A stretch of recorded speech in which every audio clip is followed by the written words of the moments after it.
잘 지내셨나요? 오늘은 파운데이션 외에 베이스 메이크업 종류에 대해서 알려드리려고 해요.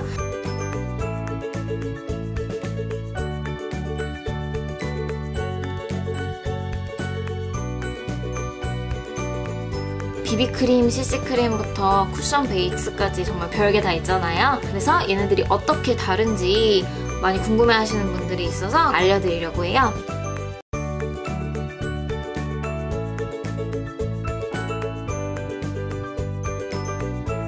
코리안 뷰티 하면 가장 유명한 제품군은 단연 이 비비크림인데요. 이렇게 튜브형도 나오기도 하고 쫀쫀한 크리미 제형부터 좀 고체 밤 타입까지 되게 다양하게 나와요. 원래 비비크림은 독일 피부과 의사가 만든 재생 기능이 들어있는 치료용 커버 크림이었는데 이제 한국의 유명한 고현정이라는 여배우가 바르고 나오면서 센세이션이 됐는데요. 재생 기능은 훨씬 적고 색조 효과만 비슷한 비비크림이 출시되면서 한국에서 엄청 인기를 끌었어요. 가장 큰 특징은 붉은기를 잡아주는 회색 톤 컬러인데요. 잡티 커버력이 없어도 그 회색 톤이 붉은기를 잡아서 소량으로도 톤 보정을 해주다 보니까 학생들이 많이 썼고요. 파운데이션은 두꺼운 화장이라는 선입견이 있었어서 학생은 비비크림이라는 이제 고정관념 같은 게 생겼죠. 근데 또 그와 동시에 회색 톤 때문에 얼굴에 생기가 없어 보이거나 하얗게 얼굴만 동동 떠 보이거나 칙칙해 보여서 그걸 보완하기 위해서 파운데이션처럼 옐로우나 살구톤의 비비크림도 되게 많이 출시됐어요. 또 비비가 워낙 센세이션 하다 보니까 더 많은 사람들이 찾게 되고 더 많은 사람들을 위해서 더 다양한 제형과 피부 타입에 맞춘 제품들이 더 다양하게 나왔고요. 그래서 결국은 블랙비쉬 밤이 재생 기능을 버린 뷰티 밤으로 바뀌게 되면서 색상이랑 커버력, 제형, 알맞는 피부 타입 등등 되게 너무 다양해져서 이제는 각각 제품마다 차이가 정말 너무 커졌어요. 이제 제가 바르는 거 보여드리고 있는 비비크림은 에뛰드하우스 진주와 맑은 비비크림이고요. 우선 색상은 살짝 노란 자연스러운 베이지색으로 회색기가 딱히 없어요. 발리는 건 부드럽게 잘 발리고 커버력도 비비치고는 높은 편이고요. 무엇보다 광도 적당히 자연스럽게 돌고 색이 예뻐가지고 기대 이상으로 마음에 들었어요. 제 피부는 건성인데 얘는 뜨거나 각질 부각이 심하지 않아서 좋더라고요. 일반적으로 비비크림은 꾸덕한 텍스처를 얇게 바르기 위해서 손에 온기로 펴바르거나 스펀지로 바르는 걸 추천해드려요. 건성은 손이나 물 먹은 스펀지로, 지성은 그냥 스펀지로 발라주시는데요. 몇 년 전에 이코상이라는 일본 메이크업 아티스트가 손바닥 온기로 얇게 펴바르는 방법을 소개한 게 또 유명해졌고요. 이제 이걸 페이셜 오일처럼 손에 제형을 비벼서 이렇게 눌러서 발라주는 방식이에요.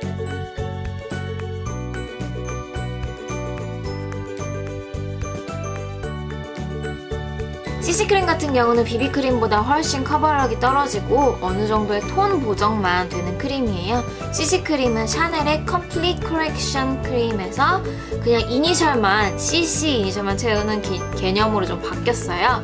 한국 로드샵에서는 주로 컬러 체인지나 컬러 컨트롤이라고 하는데 토니모리를 기점으로 네이처 리퍼블릭, 지금 제가 바르고 있는 홀리카, 에뛰드하우스, 미샤 등에서 CC크림을 이렇게 부르고요. 여기서 컬러 체인지란 하얀 바탕에 점점이 컬러 캡슐이 들어있어서 문지르면 색소가 터져서 밝은 살색이 되는데요. 단점은 계속 문질러서 살색을 끌어올려야 하기 때문에 각질 부각이 되거나 손등에서 문지르고 얼굴에 바르다 보니까 번거로운 거, 또 주로 색이 너무 밝아서 제대로 된 화장에는 부적합하고 얇게 발라서 얼굴을 뽀얗게 해주는 정도로만 사용하는 게 적당해요. 하지만 한국의 하이엔드 브랜드들은 컬러 체인지보다는 이렇게 컴플리트 커렉션, 컴플리트 케어 등등으로 이름 지어서 샤넬처럼 애초에 살색을 띠는 틴티드 모이스처라이저 제형을 출시했어요. 틴티드 모이스처라이저와 다른 점이 있다면 기초 화장품 성분을 넣은 기능의 차이 그 정도예요. 트러블 고민 피부보다는 전체적으로 결도 좋고 잡티도 적은 얼굴에 간단하게 바르기 좋고요. 메이크업 베이스와 프라이머 대신 발라도 무방해요. 또 손으로 꼼꼼히 펴바르는 게 좋고요. 특히 컬러 체인지는 손으로 먼저 문지르고 발라주는 게 필수예요.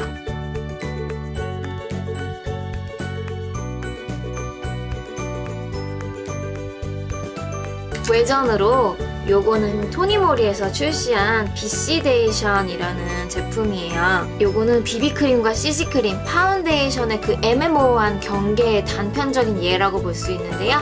비비크림이라기에는 회색빛이 너무 없이 되게 자연스러운 살색이고, 파운데이션이라기엔 가볍게 발리고, CC크림이라기엔 커버력이 좀 좋은 그런 제품이에요.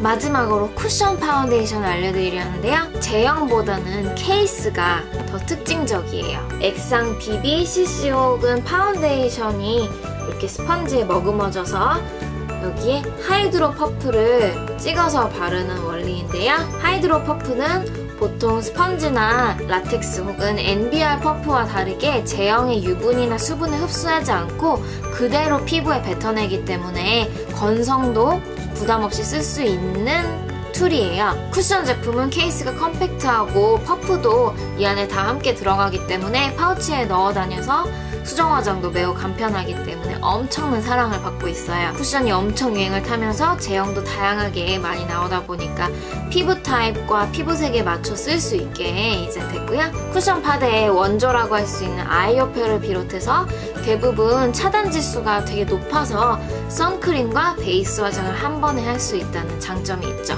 또 너무 바르지 말고 살짝 눌러서 여러 번 두드려주는 게 포인트예요. 얼굴에 솜털이 많은 경우에만 살살 밀어서 바르면 화장이 뜨지 않아서 무난하게 사용할 수 있고요. 리필을 대부분 팔기 때문에 한 번 이렇게 한 통을 다 쓰면 두 번째부터는 반값의 리필만 사서 갈아 쓰면 돼요. 대부분 제품들이 처음 구매할 때 리필도 함께 팔고요. 이 아이오페 제품도 그렇고 리필이 하나씩 하나 들어와요. 그래서 새 리필을 다 쓰고 나면 이제 리필만 구매해서 이렇게 리필이 나오거든요. 리필만 구매해서 이렇게 케이스에 딱 껴주면 돼요. 여기서 팁 하나 알려드리려는데요. 몇 번 쓰다가 퍼프에 묻어나는 게 너무 많이 줄었다 싶으면, 다 썼다 싶으시면 이 안에 들어있는 스펀지를 이렇게 한번 꺼내서 뒤집어서 넣어주면 다시 새 것처럼 쓸 수 있어요.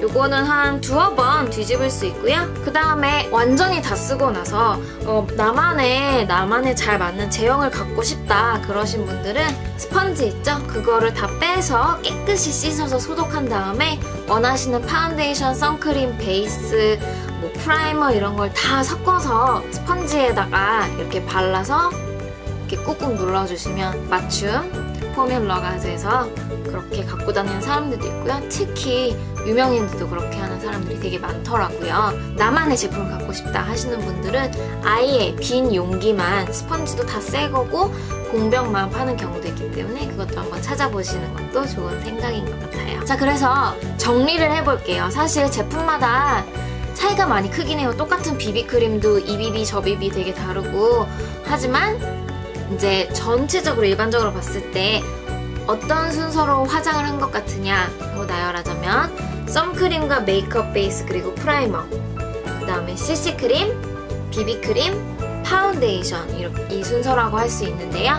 선크림, 메이크업 베이스 얘네들일수록 커버력 깃대 없이 그냥 간편하게 자외선 차단 지수 정도만 그렇게 화장하시기 좋고, 그 다음에 CC크림, 비비크림 이 순서대로 그냥 간편하게 그냥 티 안 나게 내 쌩얼인 것처럼 바르실 수 있고, 이제 비비크림, 파운데이션 이렇게 갈수록 좀 더 커버력이 있기 때문에 좀 더 제대로 된 베이스 화장이라고 보시면 돼요.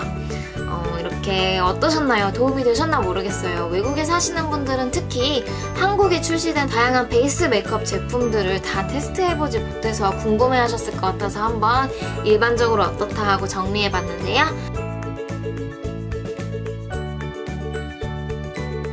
자, 그럼 여기까지 호버였고요. 이 비디오가 재밌고 도움이 됐다 싶으시면 좋아요와 댓글 그리고 공유 부탁드리고요. 저희 레노샵 채널도 놀러와서 구독해주시고요. 그럼 다음 비디오에서 만나요. 안녕!